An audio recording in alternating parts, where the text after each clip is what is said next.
नमस्कार। आकाशवाणी से प्रस्तुत है समाचार प्रभात।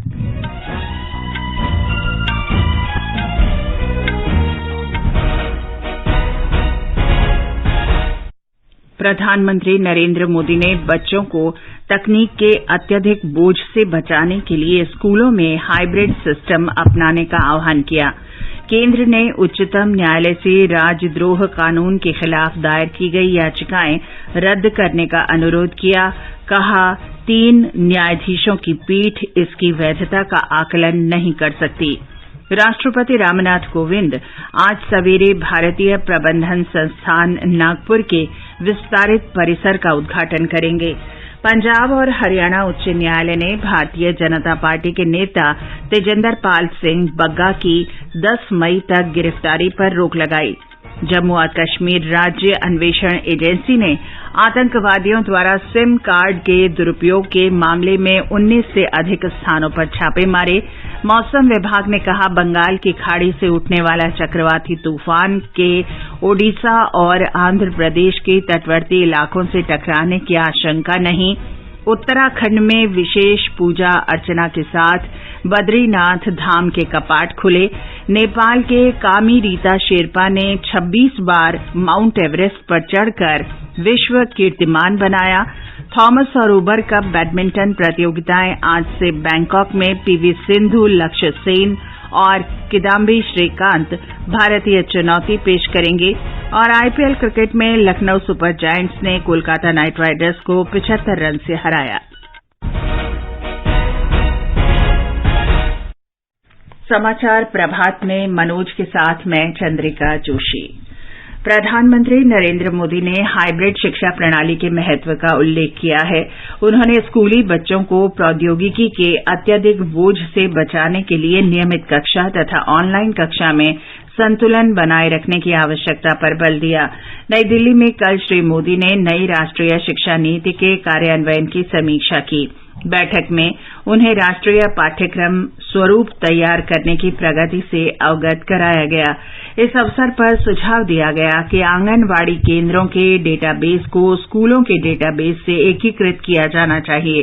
प्रौद्योगिकी की सहायता से स्कूलों में बच्चों के स्वास्थ्य की जांच भी होनी चाहिए। प्रधानमंत्री ने सुझाव दिया कि विज्ञान प्रयोगशालाओं वाले माध्यमिक स्कूलों को अपने क्षेत्र के किसानों के साथ संपर्क कर मृदा परीक्षण से जोड़ा जाना चाहिए ताकि मिट्टी की गुणवत्ता के बारे में जागरूकता विकसित की जा सके। शिक्षाविद संत चौधरी ने आकाशवाणी से विशेष बातचीत में कहा कि नई राष्ट्रीय शिक्षा नीति से छात्रों को बहुत लाभ होगा। प्रधानमंत्री जी ने जोर दिया कि न्यू एजुकेशन पॉलिसी को अविलंब अच्छी तरह से लागू किया जाए। साथ ही उन्होंने जो बल दिया कि छात्रों का जो रेगुलर हेल्थ चेकअप होना चाहिए, क्योंकि उनका स्वास्थ्य का ध्यान भी रहना चाहिए और हमारी शिक्षा ऐसी हो जिसमें कि जॉब ओरिएंटेड हो। अगर इस तरह से हम लोग ध्यान देंगे शिक्षा पद्धति पे तो हमारे देश के युवाओं का भविष्य उज्जवल होगा। जो एम्प्लॉयमेंट जनरेशन की बात है, जो स्किल ओरिएंटेड एजुकेशन है, इससे ही हमारा देश आगे जाएगा। केंद्र ने राजद्रोह कानून को सही ठहराते हुए उच्चतम न्यायालय से इस कानून को चुनौती देने वाली याचिकाओं को खारिज करने का अनुरोध किया है। प्रधान न्यायाधीश एनवी रमना की अध्यक्षता वाली 3 सदस्यों की पीठ राजद्रोह कानून की संवैधानिक वैधता को चुनौती देने वाली याचिकाओं पर सुनवाई कर रही है। इस पीठ में न्यायमूर्ति सूर्यकांत और हिमा कोहली शामिल हैं। न्यायालय में दाखिल शपथ पत्र में केंद्र ने कहा है कि 3 न्यायाधीशों की पीठ राजद्रोह कानून की वैधता की समीक्षा नहीं कर सकती और ये मामला बड़ी पीठ को सौंपा जाना चाहिए। सरकार का कहना है कि केदारनाथ बनाम बिहार राज्य के मामले में संविधान पीठ का निर्णय बाध्यकारी है और इस पर पुनर्विचार की कोई आवश्यकता नहीं है। 1962 में केदारनाथ सिंह मामले में 5 न्यायाधीशों की पीठ ने राजद्रोह कानून को सही ठहराया था। सरकार ने यह भी कहा है कि राजद्रोह कानून के दुरुपयोग से 5 न्यायाधीशों की पीठ के पूर्व के निर्णय पर पुनर्विचार का आधार नहीं बनता। उच्चतम न्यायालय इस मामले में मंगलवार को फिर सुनवाई करेगा। पंजाब और हरियाणा उच्च न्यायालय ने कल रात भारतीय जनता पार्टी के नेता तजिंदर पाल सिंह बग्गा की गिरफ्तारी पर रोक लगा दी है। मोहाली की स्थानीय अदालत ने उनके खिलाफ गिरफ्तारी वारंट जारी किया था।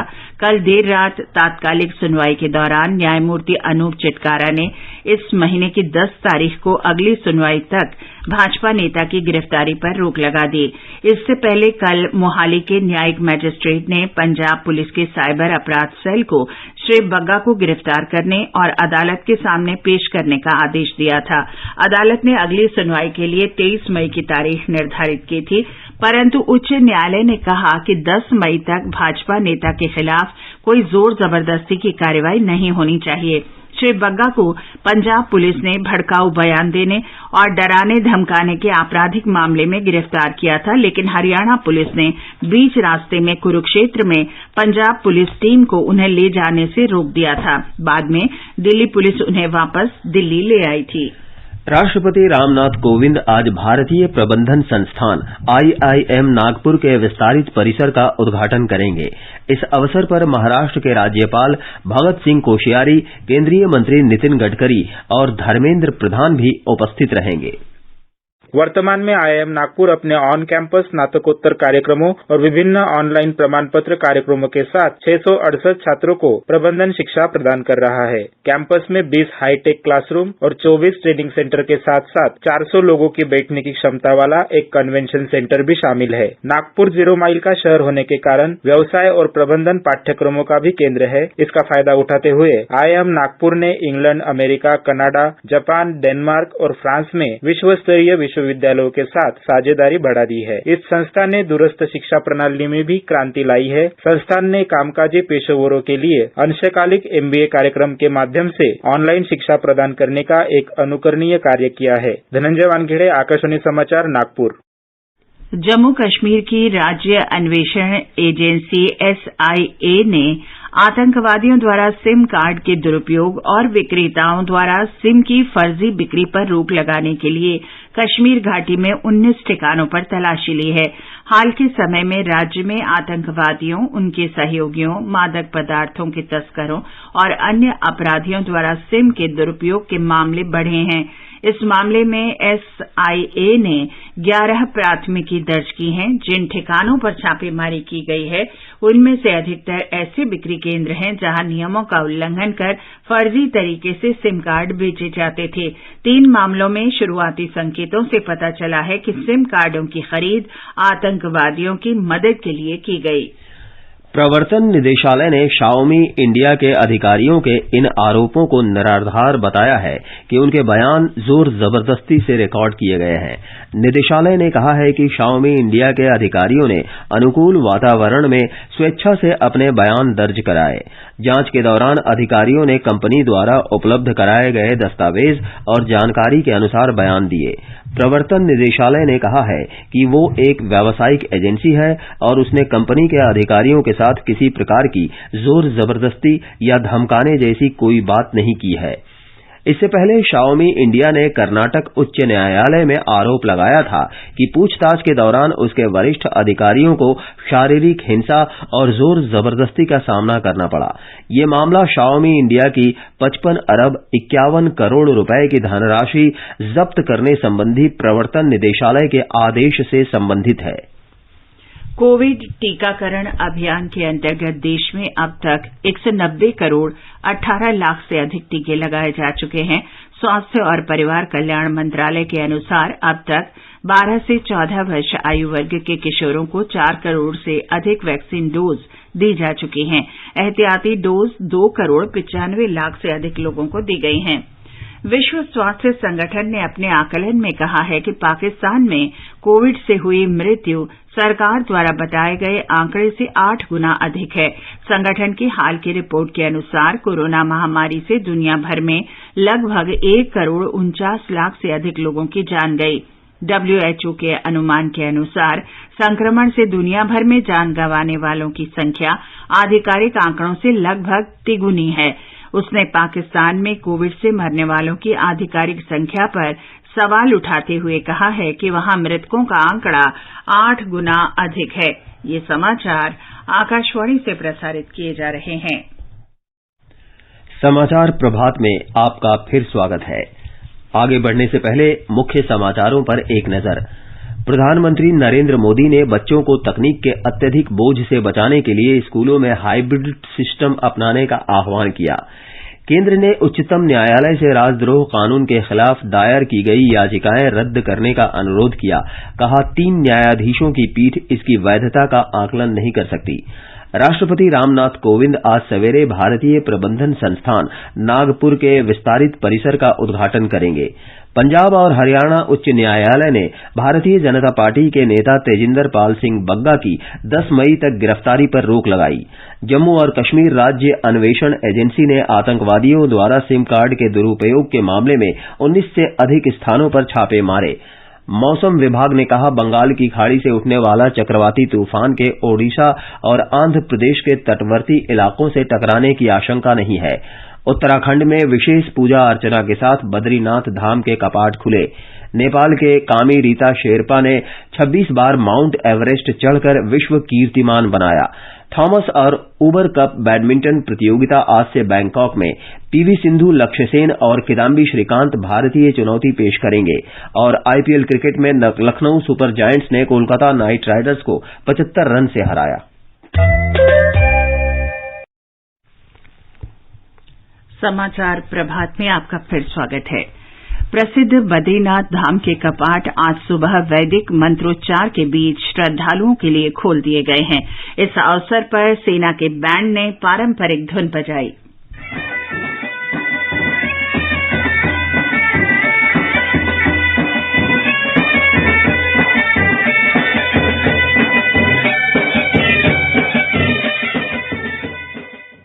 उत्तराखंड में चमोली जिले में स्थित बद्रीनाथ मंदिर भगवान विष्णु को समर्पित है। इससे पूर्व केदारनाथ धाम के कपाट शुक्रवार को खोले गए थे। 4 धाम यात्रा अक्षय तृतीया के अवसर पर गंगोत्री और यमुनोत्री मंदिरों के कपाट खुलने के साथ शुरू हुई थी। इस वर्ष बड़ी संख्या में भक्तों के 4 धाम आने की संभावना है, क्योंकि 2019 के बाद ये पहली बार है जब कोविड प्रतिबंधों के बगैर यात्रा शुरू की गई है।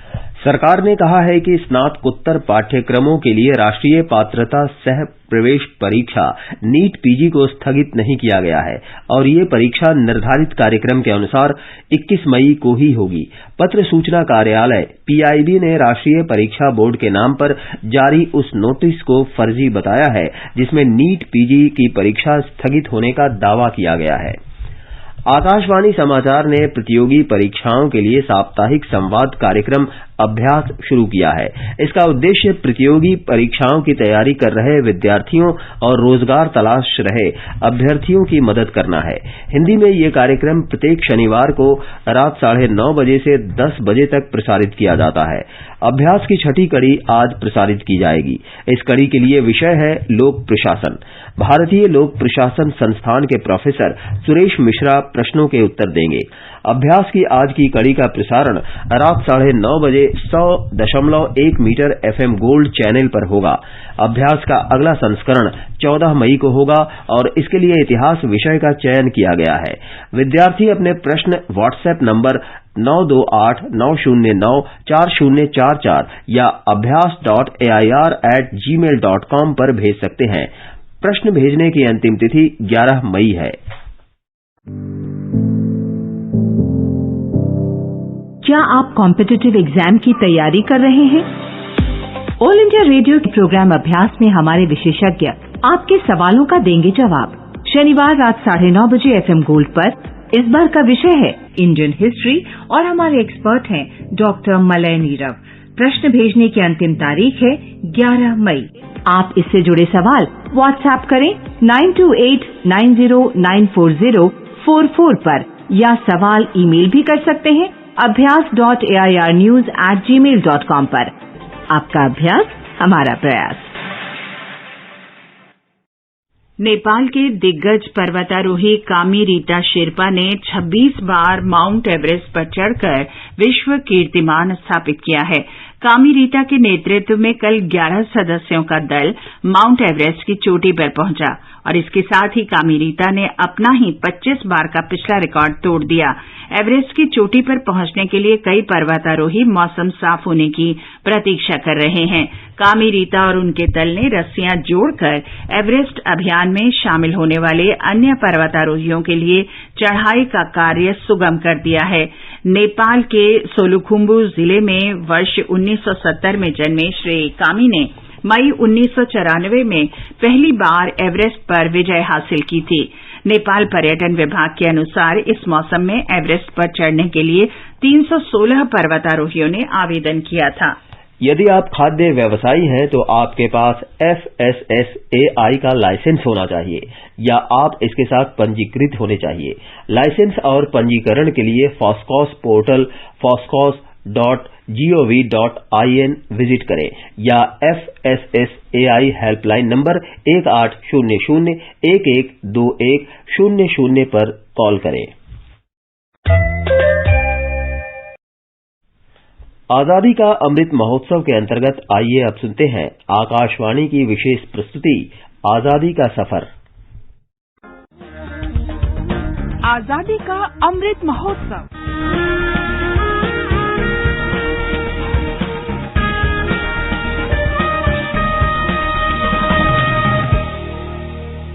आजादी का सफर आकाशवाणी समाचार के साथ एक राष्ट्र का उदय। भारत का गौरवशाली स्वतंत्रता संग्राम आधुनिक दुनिया के अब तक के सबसे महान संघर्षों में से एक है। आकाशवाणी समाचार आपके लिए प्रतिदिन लेकर आता है इस संघर्ष की एक झलक।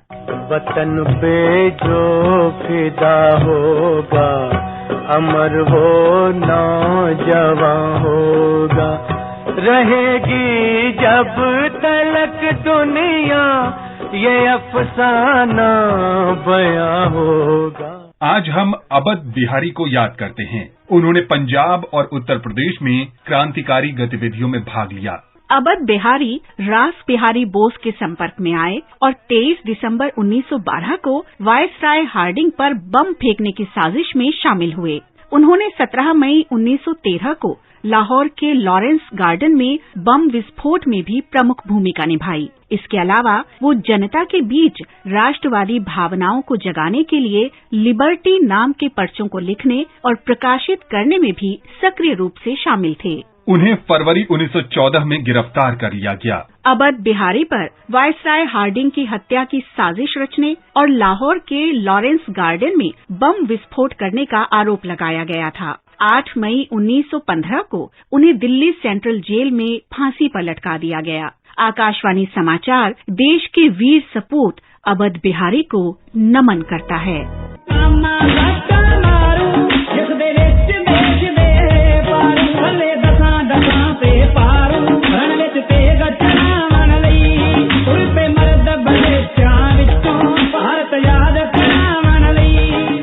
हम क्रांतिकारी स्वतंत्रता सेनानी भाई बाल मुकुंद को भी याद करते हैं। वो स्वतंत्रता सेनानी और गदर पार्टी के संस्थापक सदस्य भाई परमानंद के चचेरे भाई थे।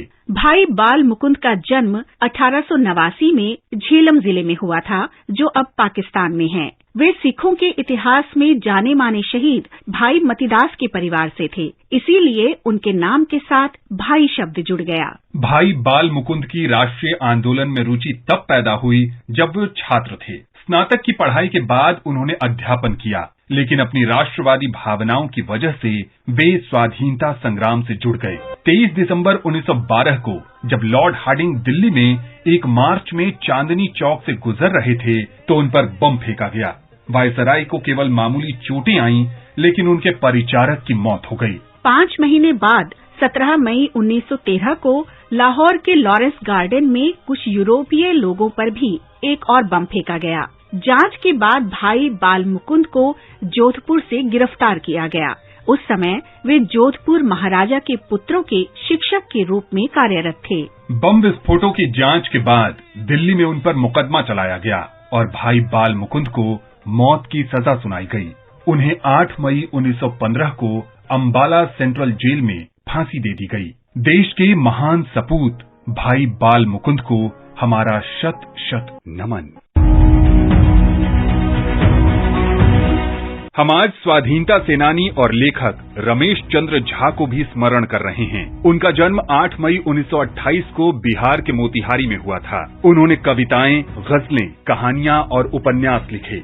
उनके लेखन में देशभक्ति की भावना भरी है, जिसने लोगों को अंग्रेजों से लड़ाई के लिए प्रेरित किया। रमेश चंद्र झा के पिता लक्ष्मी नारायण झा जाने माने देशभक्त और स्वाधीनता सेनानी थे, जिन्हें अंग्रेजों ने कई बार गिरफ्तार किया था। लक्ष्मी नारायण झा तब भी गिरफ्तार किए गए थे जब महात्मा गांधी सत्याग्रह के लिए चंपारण आए थे। रमेश चंद्र विद्यार्थी नेता बन गए और अंग्रेजों के विरुद्ध प्रदर्शन करने के कारण स्कूल से बर्खास्त कर दिए गए। 1942 में भारत छोड़ो आंदोलन में सक्रिय भागीदारी के लिए उन्हें जेल भेजा गया। कैद में रमेश चंद्र ने भारतीय साहित्य की पढ़ाई की और इस प्रकार स्वाधीनता के बाद कविताएं, गजलें और उपन्यास लिखने लगे। उनकी प्रमुख पुस्तकों में भारत देश हमारा, जय भारत जय गांधी, जवान जागते रहो और चलो दिल्ली शामिल हैं। उनका उपन्यास अपने और सपने चंपारण की समृद्ध साहित्यिक विरासत की कहानी है। 7 अप्रैल 1994 को रमेश चंद्र झा का निधन हो गया। इस महान राष्ट्रवादी लेखक को नमन।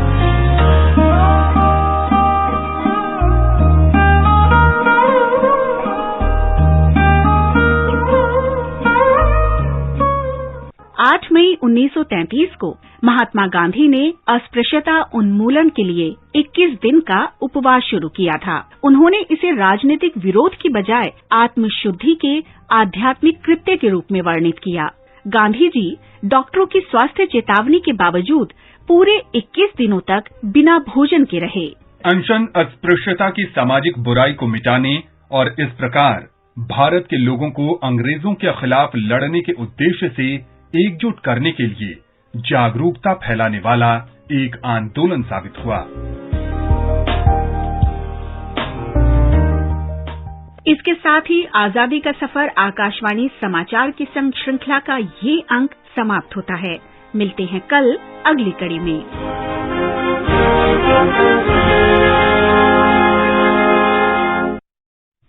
अफगानिस्तान में सार्वजनिक स्थानों पर महिलाओं को शरीर को पूरी तरह ढकने वाला बुर्का पहनने का आदेश जारी किया गया है। इसका उल्लंघन होने पर परिवार के पुरुष सदस्य को 3 दिन के लिए जेल में डाल दिया जाएगा। दुराचार रोकथाम और सदाचार को बढ़ावा देने संबंधी मंत्रालय ने घोषणा की है कि सभी महिलाओं को सार्वजनिक स्थल पर अपना चेहरा ढकना होगा। हिजाब नहीं पहनने पर सरकारी महिला कर्मचारियों को नौकरी से निकाल दिया जाएगा। परिवार की महिला सदस्य के हिजाब न पहनने पर सरकारी कार्यालयों में पुरुष कर्मचारियों को भी निलंबित कर दिया जाएगा। थॉमस और ओवर कप बैडमिंटन टूर्नामेंट प्रतियोगिता आज से बैंकॉक में शुरू हो रही है। दिग्गज भारतीय खिलाड़ी पीवी सिंधु, लक्ष्य सेन और किदाम्बी श्रीकांत इस प्रतियोगिता में भारतीय चुनौती पेश करेंगे। विश्व बैडमिंटन में थॉमस कप पुरुष चैंपियनशिप और ओवर कप महिला चैंपियनशिप है। दोनों प्रतियोगिताओं में 16 टीमें भाग ले रही हैं। आईपीएल क्रिकेट में कल रात लखनऊ सुपर जायंट्स ने कोलकाता नाइट राइडर्स को 75 रन से और राजस्थान रॉयल्स ने पंजाब किंग्स को 6 विकेट से हरा दिया। टूर्नामेंट में आज 3:30 बजे मुंबई के वानखेड़े स्टेडियम में सनराइजर्स हैदराबाद का सामना रॉयल चैलेंजर्स बैंगलोर से होगा। एक अन्य मैच में शाम 7:30 बजे नवी मुंबई में दिल्ली कैपिटल्स का मुकाबला चेन्नई सुपर किंग्स से होगा। मौसम विभाग ने कहा है कि बंगाल की खाड़ी में बन रहे चक्रवाती तूफान के ओडिशा और आंध्र प्रदेश के तट से टकराने की आशंका नहीं है। हालांकि ये चक्रवाती तूफान तटवर्ती इलाकों के आसपास बना रहेगा। इसके आज शाम तक उत्तर पश्चिम की ओर बढ़कर भीषण चक्रवाती तूफान में परिवर्तित होने की आशंका है। ओडिशा के तटवर्ती जिलों और कोलकाता सहित पश्चिम बंगाल के दक्षिणी हिस्सों में मंगलवार से सामान्य वर्षा होने का अनुमान है। ओडिशा सरकार ने कहा है कि वह किसी भी संभावित परिस्थिति से निपटने के लिए तैयार है। राज्य में आपात स्थिति में 7.5 लाख लोगों के लिए चक्रवाती आश्रय स्थल बनाए गए हैं। इस बीच दिल्ली और मुंबई में मौसम साफ रहेगा। चेन्नई और कोलकाता में बादल छाए रहने की संभावना है। श्रीनगर, जम्मू, मुजफ्फराबाद और लेह में आसमान साफ रहेगा। गिलगित में बादल छाए रहेंगे। गुवाहाटी, इम्फाल, शिलोंग, आइजोल, कोहिमा, अगरतला, गंगटोक और ईटानगर में बादल छाए रहेंगे। और मनोज, अब आप ये बताएं कि आज के समाचार पत्रों में क्या विशेष है? जी चंद्रिका, आज कई अखबारों ने राजद्रोह कानून पर पुनर्विचार की आवश्यकता से केंद्र सरकार के इनकार करने और इस पर विचार करने का कोई ठोस आधार नहीं होने के विचार को प्रमुखता दी है। उच्चतम न्यायालय ने 2 नए न्यायाधीशों की नियुक्ति के साथ ही न्यायालय के पूरी क्षमता हासिल करने की खबर को भी सभी अखबारों ने अहमियत दी है। दिल्ली के समीप यमुना एक्सप्रेस वे पर बुरी तरह हुए कार हादसे में एक ही परिवार के 7 लोगों की मौत की खबर लगभग सभी अखबारों ने पहले पन्ने पर दी है। नवभारत टाइम्स ने यूक्रेन रूस सैन्य कार्यवाही पर लिखा है, संयुक्त राष्ट्र ने इस कार्यवाही के लिए युद्ध शब्द का इस्तेमाल नहीं किया है। सुरक्षा परिषद की शुक्रवार को हुई बैठक में पहली बार सर्वसम्मति से बयान जारी किया गया। अमर उजाला ने महाराष्ट्र और कर्नाटक के खेतों में मिले माइक्रो प्लास्टिक की खबर देते हुए लिखा है, भारतीय वैज्ञानिक माइक्रो प्लास्टिक को नष्ट करने का तरीका खोजेंगे। अलग अलग अनुसंधान केंद्रों ने साथ मिलकर काम शुरू किया। हिंदुस्तान की खबर है, देश की पहली रैपिड ट्रेन का रैक तैयार हो गया है। गुजरात के सावली में कल इसे राष्ट्रीय राजधानी क्षेत्र परिवहन निगम को सौंपा गया। ट्रेन जल्द ही गाजियाबाद पहुंचेगी। मदर्स डे के अवसर पर आज अखबारों ने अपने रविवारीय परिशिष्ट में विशेष आलेख दिए हैं। राजस्थान पत्रिका ने कुछ सर्वे अपने पहले पन्ने पर दिए हैं और उनके सार के रूप में लिखा है, परिवार को संभालती है लेकिन नहीं रखती खुद की सेहत का ख्याल। नवभारत टाइम्स ने रोजगार के मामले में महिलाओं की दर में मामूली बढ़ोतरी को प्रमुखता दी है। अमर उजाला की खबर है, कोलकाता में बनी 5 फुट लंबी और 35 किलो वजन की मां काली की प्रतिमा ब्रिटिश संग्रहालय में रखी जाएगी।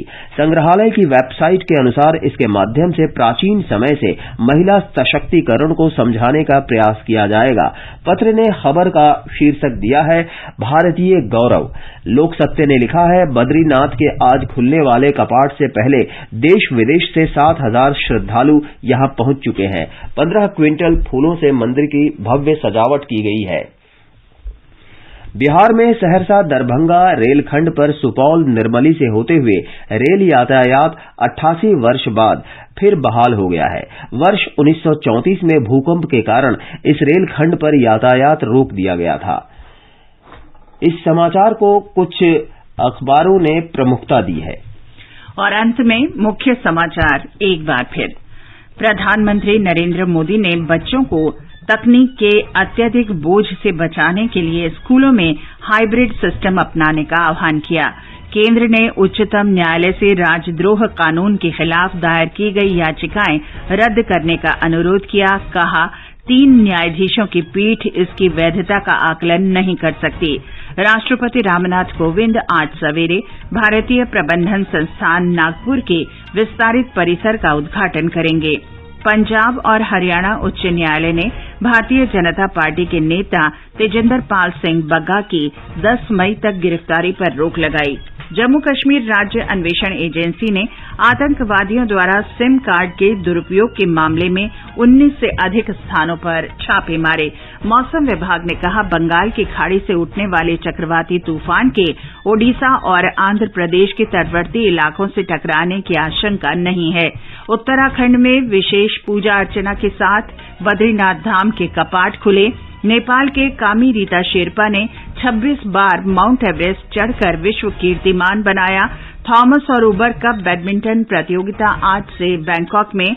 और आईपीएल क्रिकेट में लखनऊ सुपर जायंट्स ने कोलकाता नाइट राइडर्स को 75 रन से हराया। इसके साथ ही समाचार प्रभात का ये अंक समाप्त हुआ। नमस्कार।